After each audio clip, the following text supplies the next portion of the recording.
আসসালামু আলাইকুম hello viewers কেমন আছেন আপনারা স্কেচআপের ধারাবাহিক টিউটোরিয়ালে আপনাদের সকলকে জানাচ্ছি আন্তরিক শুভেচ্ছা অভিনন্দন। যারা আমার চ্যানেলে একেবারেই নতুন অবশ্যই আমার চ্যানেলটি সাবস্ক্রাইব করবেন, ভিডিওগুলো ভালো লাগলে ফ্রেন্ডদের সাথে শেয়ার করার অনুরোধ রইল। কথা না বাড়িয়ে সরাসরি কাজে চলে যাচ্ছি। গত ক্লাসে আমরা দেখেছি মুভ কমান্ডের মাধ্যমে কিভাবে আমরা অ্যারে করব, কিভাবে ডিভাইডেড করব সেই কাজগুলো দেখেছি। আজকে আমরা দেখব হচ্ছে রোটেট, কিভাবে আমরা রোটেট করতে পারি, রোটেশনের কাজ করতে পারি। দেখেন এইটা একটা রেক্ট্যাঙ্গেল, ওকে, আমি এটাকে একটু দূরে মুভ করলাম। মুভ করার পরে দেখেন বিভিন্ন অ্যাঙ্গেলের রোটেট আছে। সাপোজ এই দিক থেকে যদি আমি রোটেট করি, মানে উপরের দিকে বা নিচের দিকে, আবার সাপোজ এই দিক থেকে যদি রোটেট করি বা এই দিক থেকে যদি রোটেট করি, মানে পিছনের দিকে, সামনের দিকে, বেস থেকে রোটেট করি, তাহলে ঘুরাইতে পারবো চতুর্দিকে। দেখেন তিনটার দিকেরই রোটেশন আমাদের করার প্রয়োজন হতে পারে। তাহলে তিনটার দিক আমি কিভাবে বুঝবো? প্রথমে রোটেশনে ক্লিক করব। দেখেন ব্লু মার্ক থাকবে, এই ব্লু মার্কে ক্লিক করলাম।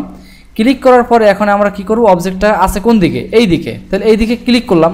ক্লিক করার পরে এখন এই দিকে দেখেন, আমি যদি এই দিকে টান দেই এই দিকে ঘুরবে, এই দিকে টান দিলে এই দিকে ঘুরবে। তাহলে কি করলাম? এটা কিন্তু একটু ক্রিটিক্যাল, হাতে প্র্যাকটিস করতে হবে। যদি আপনি প্রপার ওয়েতে না ধরতে পারেন এলোমেলো লেগে যাবে। তাহলে প্রথমে একটু কি করবেন, প্রথমে বেসিক জিনিসগুলো ট্রাই করবেন, মানে প্রথমে কঠিনে যাবেন না। আমি প্রথমে যেভাবে দেখাইছি ওভাবে প্র্যাকটিস করবেন। প্রথমে রোটেটে ক্লিক, ব্লু থাকতে হবে, হ্যাঁ, এই যে এভাবে ব্লু, যখন নিচে এরকম ব্লু আসবে আস্তে করে এরকম মাউসের পয়েন্ট এখানে রাখবেন, কোনো ক্লিক করবেন না।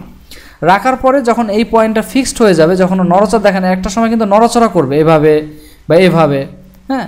তা আমি যখন এই ব্লুটা আসবে, এরকম ব্লু, হালকা ব্লু আসবে, এরকম মানে হালকাভাবে যখন আমি মাউসটা রাখবো এরকম ব্লু আসবে। দেখেন কালারটা কিন্তু চেঞ্জ হয়ে যাচ্ছে, ওকে। তাহলে এভাবে যখন ব্লু হবে, তাহলে আমি এই যে ব্লু যখন আসবে এখানে ক্লিক করব, ওকে। ক্লিক করার পরে এই দেখেন এভাবে এরকম ঘুরবে।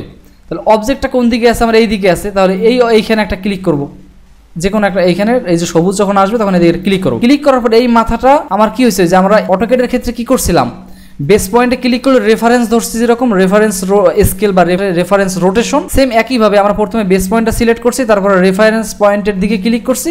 এরপরে এখন আমি এই দিকে নিব বা এই দিকে নিব, এটা আমার ইচ্ছা। এটা হচ্ছে ব্লু কালার যখন থাকবে নিচের এইটা, তখন। এরপরে আমরা যখন আবার রোটেটে ক্লিক করব, যখন এই লাল হয়ে যাবে, লাল মানে কি এই দিকটা, এখন এই পয়েন্টটাতে আমরা ক্লিক করলাম।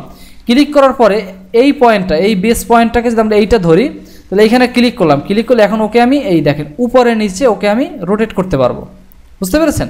এবং আপনি যদি এখান থেকে কোনো ডিগ্রি বা অ্যাঙ্গেল দিয়ে দেন, যেমন সাপোজ 45 এন্টার, তাহলে 45 ডিগ্রি অ্যাঙ্গেলে সে কি হয়েছে, রোটেশন হয়ে গেছে। এরপরে আবার যদি রোটেটে ক্লিক করি, যদি যখন আবার এই সারফেসে আসবো, দেখেন সবুজ হয়ে গেছে কিন্তু, ঠিক না? এই সারফেসে যখন আসবো তখন সবুজ হয়ে যাবে, তখন এই পয়েন্টটা রেফারেন্স ধরতে পারি বা এই পয়েন্টটা রেফারেন্স ধরতে পারি, হ্যাঁ। তাহলে আমরা এই পয়েন্টটা রেফারেন্স ধরি, যে লাল দিক, এই পয়েন্টে রেফারেন্স ক্লিক করলে তখন আমি আবার এই দিক থেকে উপরে নিচে উঠাইতে পারবো, ঠিক আছে? তাহলে দেখেন একটা দেখলাম প্রথমে ব্লু নিচের দিকে, তারপরে রেড কালার এই দিকে ডান থেকে বামের দিকে, আর একটা দেখলাম হচ্ছে সবুজ কালার সামনে থেকে পিছনের দিকে। তাহলে এটাই হচ্ছে আমাদের রোটেশন সিস্টেম। এই জিনিসটা একটু খেয়াল রাখবেন, একটু ঠান্ডা মাথায় আমার ভিডিওটা দরকার আসতে দেখবেন বা পজ করে তারপরে আবার একটু ট্রাই করবেন বা প্র্যাকটিস করবেন, আশা করি আপনারা পেরে যাবেন। এরপরে যে টুলসটা আছে সেটা হচ্ছে ফলো মি, হ্যাঁ। এটাও কিন্তু গুরুত্বপূর্ণ একটি কাজ। এই ফলো মিটা আসলে কি, দেখেন আমরা এইখানে যদি এই পয়েন্টে যদি দেখি, আমরা এইখানে কি করব, একটা আর্ক তৈরি করি, হ্যাঁ। এখান থেকে এই পয়েন্ট ধরে, সাপোজ এটার এই পয়েন্ট ধরে উপরের দিকে উঠাবো। উপরের দিকে যে নীল কালার যখন উঠবে তখন কিন্তু সে উপরের দিকে যাচ্ছে, ওকে। তাহলে উপরের দিকে আমরা এরকম ক্লিক করলাম, ক্লিক করে আমরা উপরে এরকম একটা আর্ক তৈরি করলাম। এখন দেখেন আমি যদি এই পয়েন্টে সাপোজ একটা সার্কেল ড্র করি, এখান থেকে একটা সার্কেল ড্র করি, এই পয়েন্ট, এই তলটা খেয়াল রাখতে হবে, এইভাবে এই ফ্ল্যাশে সার্কেল ড্র করলাম। এখন আমি যদি ফলো মিতে ক্লিক করি, দেখেন এই ফলো মিতে ক্লিক করার সাথে সাথে সে কি করবে, এই লাইনটাকে সে ফলো করতেছে, দেখছেন? এই লাইনটাকে সে ফলো করে সে কি হয়েছে, এই যে দেখেন একটা পাইপ, যদি আমরা পাইপ ড্র করতে চাই তাহলে আমরা এইভাবে ড্র করতে পারবো, ওকে। আচ্ছা, এটার পাশে আমি একটা রেক্ট্যাঙ্গেল ড্র করলাম, পুশ পুল দিয়ে উপরের দিকে উঠলাম। তারপরে এখানে আমি কি করব, এখানে একটা সার্কেল ড্র করব, এই ফ্ল্যাশে সার্কেল ড্র করলাম। ড্র করে এটাকে এভাবে সিলেক্ট করে মুভ করে আমরা ঠিক এই পয়েন্টে নিয়ে যাব, সার্কেলের এখানে এনে দিলাম, ওকে।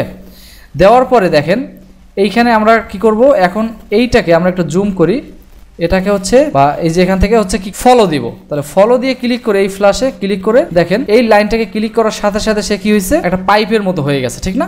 তাহলে এই হলো আমাদের ফলো কমান্ডের কাজ। আপনারা আশা করি বুঝতে পেরেছেন। তাহলে আমরা এখান থেকে ফলো কমান্ডের মাধ্যমে আমরা আঁকা বাঁকা যদি কোনো লাইন থাকে অনেকগুলো, সেই লাইনের মাধ্যমে আমরা ফলো কমান্ডের মাধ্যমে কাজ করলে এভাবে কাজ করে নিতে পারবো। এরপরে আছে হচ্ছে স্কেল।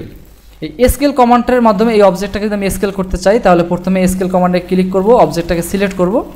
সিলেক্ট করে দেখেন প্রথমে স্কেল কমান্ডে ক্লিক, অবজেক্টে ক্লিক করার পর এখানে দেখেন অনেকগুলো পয়েন্ট আছে। হ্যাঁ, এই পয়েন্টগুলোর মধ্যে আসলে নিজের একটু বুঝতে হবে যদি আপনি প্রপার ওয়েতে স্কেল করতে চান। যেমন এইটার সেন্টার পয়েন্ট থেকে যদি এইটার সেন্টার পয়েন্ট মানে এই দিকে বাড়াইতে চান তাহলে আপনার এইখানে মাউসের পয়েন্টটা রাখতে হবে। তাহলে মাউসের পয়েন্টটা রাখলে দেখেন এই মাঝখানের এই সবুজ পয়েন্টটা কি রেড কালার হয়ে গেছে এবং ভিতরে একটা লাইন দেখা যাচ্ছে। দেখেন লাইনটার ভিতরে পিছনে আর একটা রেড কালার দেখা যাচ্ছে, মানে ওই পাশের যেটা এইটা সিলেক্ট হয়েছে দেখেন। হ্যাঁ, তাহলে এইখানে সিলেক্ট করে যদি আপনি এই দিকে ডান দিকে বাড়াইতে চান তাহলে ডান দিকে বাড়াইতে পারবেন। ক্লিক করলেন, আবার যদি এইখানে ক্লিক করেন দেখেন এইখানে ক্লিক করলে ওই পাশের যে মাঝখানেটা ধরছে এই পাশের মাঝখানেরটা, ওকে, এইখানে ক্লিক করে আবার এই দিকে বাড়াইতে পারবেন। মানে এই স্কেলটা উভয় দিকেই বাড়াইতে পারবেন, যেমন অটোক্যাডের মতো কিন্তু সমানুপাতিকভাবে বাড়বে না। হ্যাঁ, যে এই দিকে বাড়ছে আবার ওই দিকেও বাড়বে সেরকম না।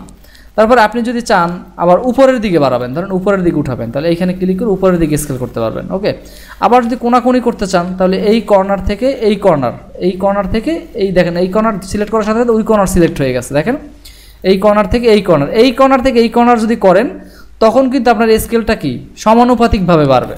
কিন্তু যখন আমরা সাইড থেকে সাইড করব, যেমন এইখান থেকে এইখানে, এই সাইড থেকে সাইডে, হ্যাঁ, বা এই সাইড থেকে এই সাইডে, তো এই জিনিসগুলো একটু প্র্যাকটিস করলে আপনার ধরাটা ক্লিয়ার হয়ে যাবে, তাহলে আপনি প্রপার ওয়েতে স্কেল করতে পারবেন। যদি এই দিকে বাড়াতে চান তাহলে এই দিকে বাড়াতে চাইলে এটাতে ক্লিক করে এই দিকে, বা এই কোনাকুনি বাড়াইতে চাইলে সমানুপাতিকভাবে সে সমানুপাতিকভাবে বাড়বে। এটা হলো আমার স্কেল কমান্ডের কাজ। এরপরে হচ্ছে কি আমার গুরুত্বপূর্ণ একটি কমান্ড অফসেট। অটোক্যাডে যেমন অফসেট ছাড়া আমরা কোনো ড্রয়িংই করতে পারি না, এখানেও সেম আমাদের অফসেট কমান্ডটা খুবই গুরুত্বপূর্ণ। তাহলে অফসেট কমান্ডের কাজ আমরা একটু দেখি। আমরা প্রথমে একটা রেক্ট্যাঙ্গেল টানবো। হ্যাঁ, এখান থেকে ধরেন আমরা একটা রেক্ট্যাঙ্গেল ড্র করলাম। ওকে, তারপরে পুশ পুল দিয়ে আমরা উপরে উঠলাম।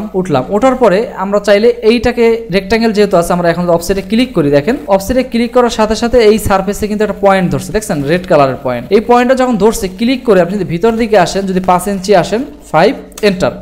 5 ইঞ্চি আসার পরে আপনি মাঝখানের এই যে পুশ পুলের মাধ্যমে মাঝখানেরটা আপনি ভিতরের নিচের দিকে নিয়ে যেতে পারবেন।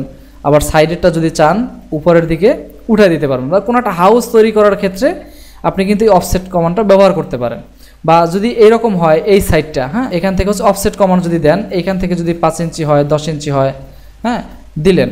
দেওয়ার পরে এখন আপনি পুশ পুলের মাধ্যমে এটাকে কিন্তু ভিতরে ঢুকাই দিতে পারলেন এরকম, বুঝতে পেরেছেন?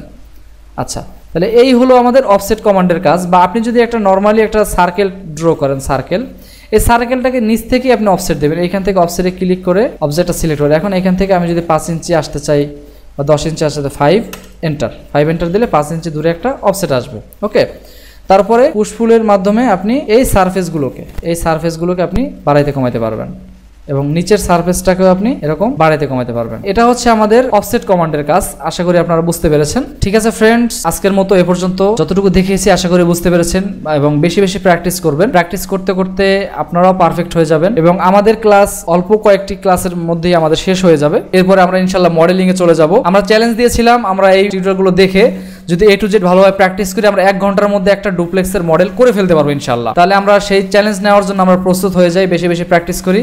ভালো থাকবেন, আসসালামু আলাইকুম।